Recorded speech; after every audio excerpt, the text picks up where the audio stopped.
What's going on, guys? It's Greg here, aka NYPrepper. It is Sunday, May 12th, 2024, and I have another emergency update to share with you guys. Right now, it is just before midnight Eastern Time here in the United States, and I wanted to update you on the situation in Ukraine and some other breaking news from around the world. So we have some major breaking news coming in from Ukraine tonight.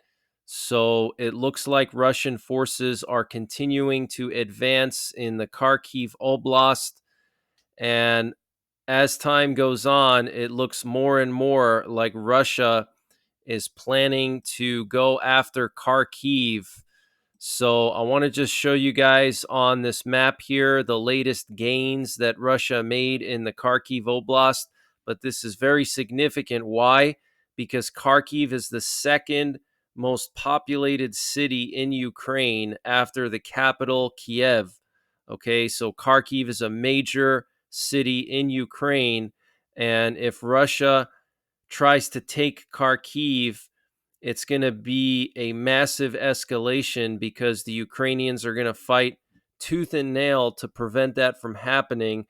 So we have some breaking news coming in tonight that Ukrainian sources are reporting that several additional brigade-sized elements of the Russian ground forces, consisting of thousands of troops as well as hundreds of tanks, armored vehicles, and artillery, have crossed the border from the Belgorod region of western Russia into the Kharkiv region of northeastern Ukraine, utilizing the multiple bridgeheads that they already established over the last 48 to 72 hours. And if you remember my update from, I believe, Friday or Saturday, I was talking about how the Russians were setting up bridgeheads. So now they're using those bridgeheads to move thousands of troops into the area. They're pouring in, guys.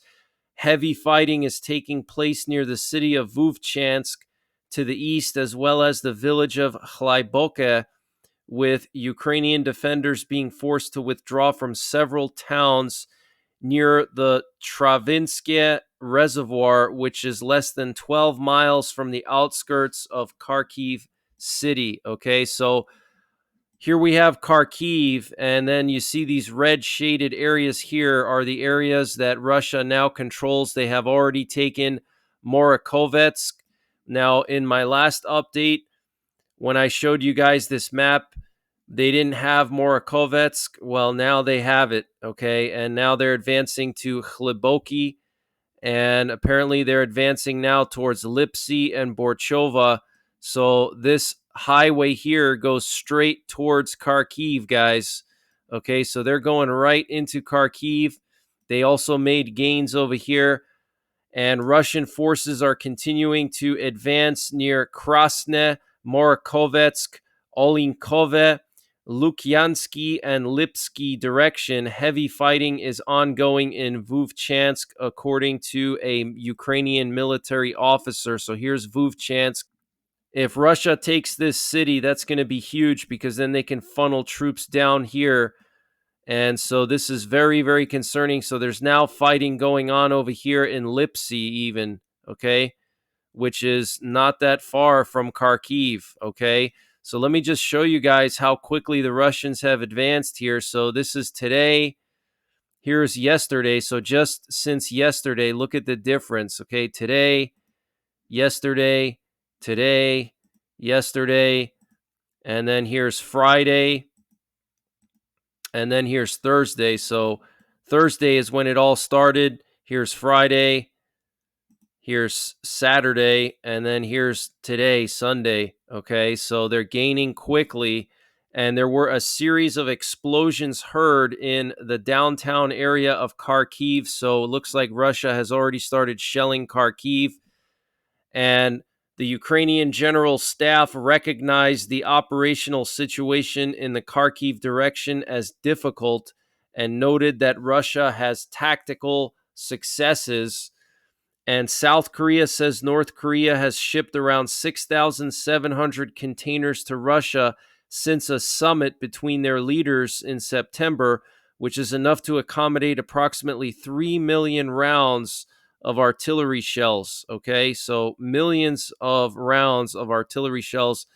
And that's what Russia does. Okay, they go into an area and they just pound it with artillery, turn it to rubble, and then they take over the rubble, and then they occupy it, and then eventually they rebuild it and resettle Russians there. That's what they did with Mariupol, and that's probably what they're going to try to do with Kharkiv.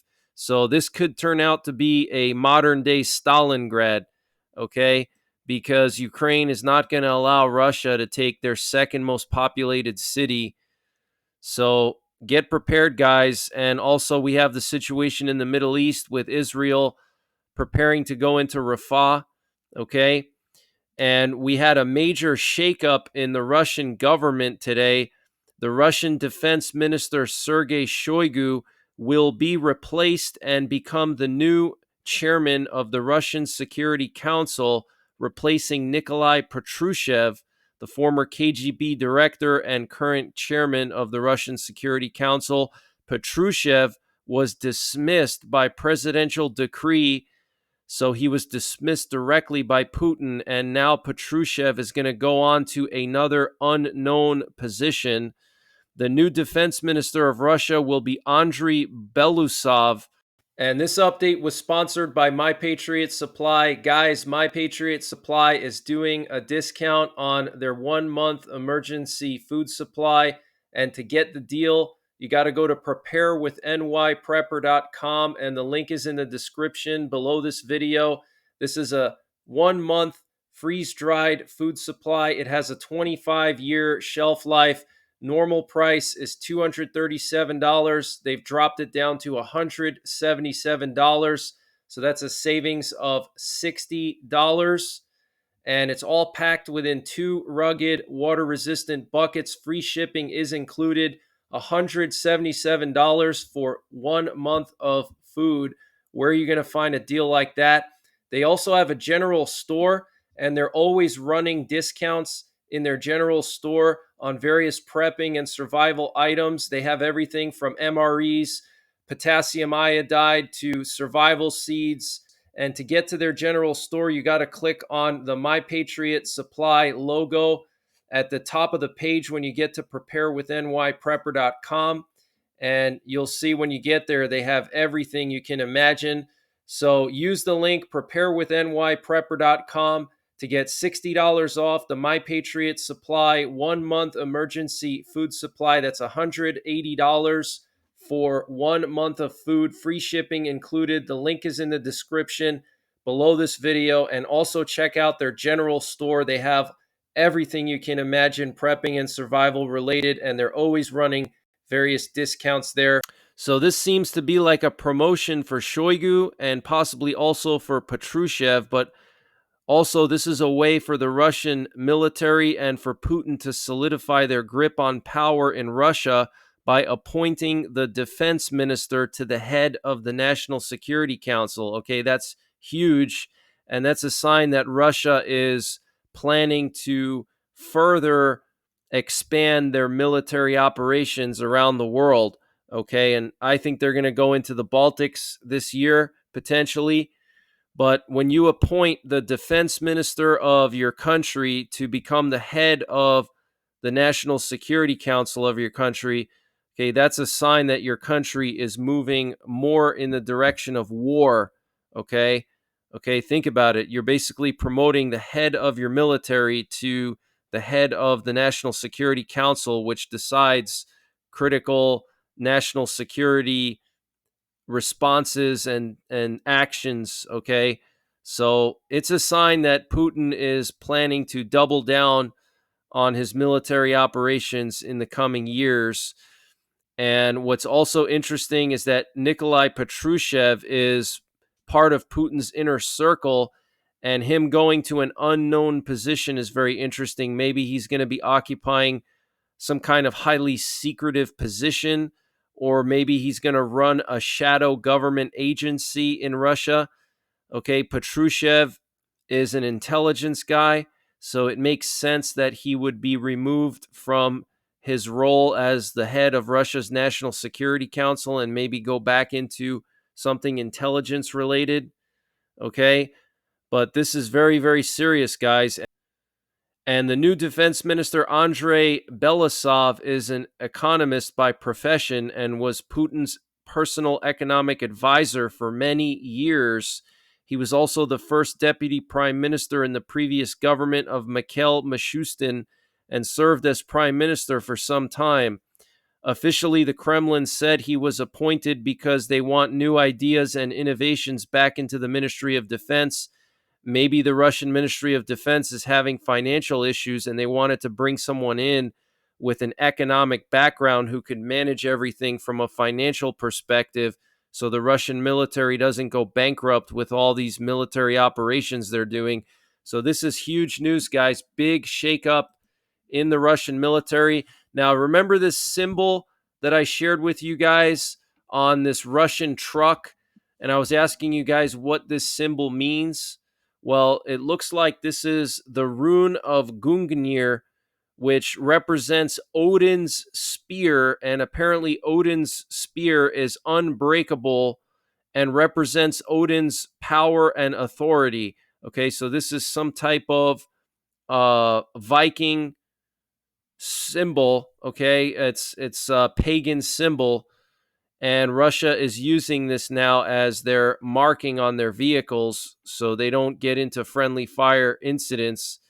And apparently, historically, some of the ancient Russian warlords and fighters, specifically the Varangian fighters of Sviatoslav, marked their weapons and armor with these types of markings, especially when they went to war with the Khazarian Khaganate.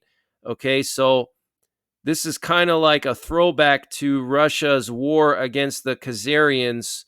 And basically, they see the Ukrainians as the Khazarians now, and they see themselves as ancient Russian warlords. And they're painting the symbol of Odin on their vehicles. Okay. So, pretty interesting. I wanted to update you guys on the solar storm. We are now down to a G3 geomagnetic storm. So, the scale goes up to a G5, sort of like hurricanes. So, a G3 is still a strong geomagnetic storm, but it's not an extreme geomagnetic storm, which is what we had Friday night into Saturday, where we basically had global auroras. Okay, people saw auroras everywhere in the world. As long as you didn't have clouds, people saw them all the way down to the equator. And what's interesting is Catholic prophecy talks about these lights in the sky that will occur shortly before war and famine and the judgment of God begins. And this is coming from the Fatima prophecy, which is when the Virgin Mary appeared in front of some Portuguese kids and told the Portuguese kids that there's going to be wars coming. And this was in 1917. And she told the kids that there were going to be wars. And sure enough, there were some auroras in 1938. And then just a few months after, Hitler started World War II by going into Czechoslovakia and then eventually Poland. Okay, so I don't know if these lights that we saw Friday night are a sign from God that maybe a war is about to break out. But if you look at what's going on, guys, I mean, we have wars all over the place. We have Ukraine, we have Europe, we have the Middle East, we have Asia. Okay, and all these flashpoints are just boiling over right now, and we're going to have multiple wars going on at the same time. Israel's going to go into Rafah, which is going to cause chaos in the Middle East and in the Muslim world. And we're going to have Russia potentially going after the second largest city in Ukraine soon, potentially going after the Baltics, and all of this happening right after these lights. And the Space Weather Prediction Center is saying that G4 conditions are no longer likely, but there is a G3 warning in effect until 2 a.m. Eastern Time. So looks like tonight is your last chance to see any auroras. If you live in the northern part of the U.S., you might see them, or in Europe. But people in lower latitudes are not going to see them. You can see the K index has dropped. We're down to like 5.6 now on the K index. And Friday night, we were over 9. Okay. And that's just the strength of the storm. Here we have a picture from the Galapagos Islands Friday night showing these auroras. Look at this, guys. Pink sky. Absolutely insane. And then here's a picture coming from Las Vegas. Look at how vivid that aurora is. Absolutely crazy. And Secretary of State Anthony Blinken told the Israeli Minister of Defense Yoav Gallant tonight by phone that the U.S. opposes a major ground operation in Rafah.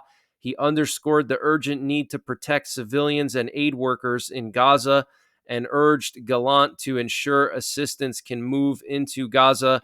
So Israel has already approved an expansion of the operation in Rafah in one of their war cabinet meetings recently. So looks like this is going to be a major operation in Rafah. They just dropped another batch of leaflets over Rafah telling civilians to evacuate.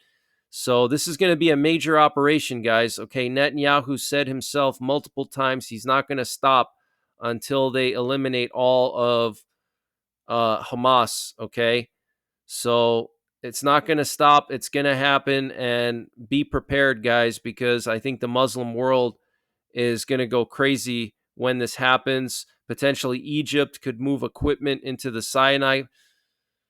Potentially, Egypt could move military equipment and forces into the Sinai Peninsula right on the border of Israel. They threatened to do that. They said that they would withdraw from the Camp David agreements if Israel goes into Rafah. They said they would move their forces right up to the border of Israel. Okay, so we could even see a war between Egypt and Israel. And a firebrand Iranian lawmaker declared on Friday that the Islamic Republic of Iran possesses nuclear weapons. In my opinion, we have achieved nuclear weapons, but we do not announce it. It means our policy is to possess nuclear bombs, but our declared policy is currently within the framework of the JCPOA. Ahmad Ardestani told the Iran backed outlet Ruidad 24 on Friday, according to an article published by the independent news organization Iran International in London. The JCPOA is an abbreviation for the Joint Comprehensive Plan of Action, the formal name for the Iran nuclear deal. Okay, so we have this Iranian lawmaker confirming that Iran does have nuclear weapons. And I want to update you guys on this strange fire that broke out in Warsaw earlier today. So, what you're looking at here is a picture of this shopping center. Apparently, there were over 1,500 small shops in this shopping center, and 2/3 of them were run by members of the Polish Vietnamese community. And this whole shopping center caught fire and burned to the ground, basically. And all these Vietnamese shop owners lost their livelihoods. Very sad situation. And there's some very strange things about this fire. So, firefighters said that the fire most likely broke out in several places simultaneously, which is weird. Usually, fires start from one area, and the first fire crews arrived on site 11 minutes after receiving the report of the fire. So there was no delay in fire crews getting there. But when they got there, the fire spread so quick, and basically the whole structure was like burned down already, which is unusual. And another weird thing is that no one called the police about the fire.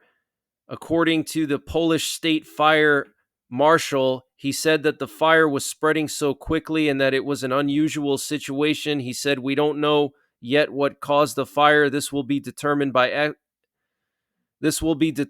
experts. Perhaps the system cutting off individual zones in the hall, which was supposed to prevent the fire from spreading, did not work."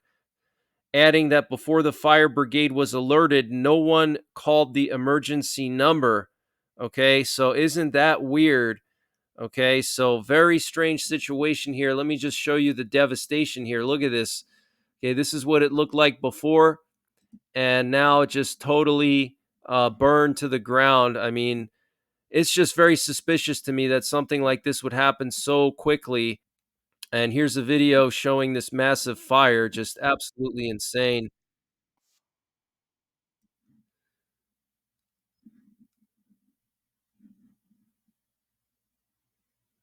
Wow, look at that, guys. That's just insane.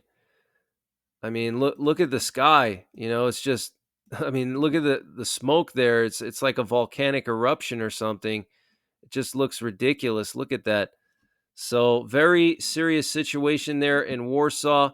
And there was this guy running around with a handgun pointing it at firefighters. And what I'm thinking this was one of the Vietnamese shop owners. And maybe he was just, in panic mode, seeing his livelihood go up in smoke. And, maybe he thought he was protecting his shop from the firefighters. Maybe he thought they were going to like hose everything down. And I don't know what, but it's possible this could have been one of the shop owners.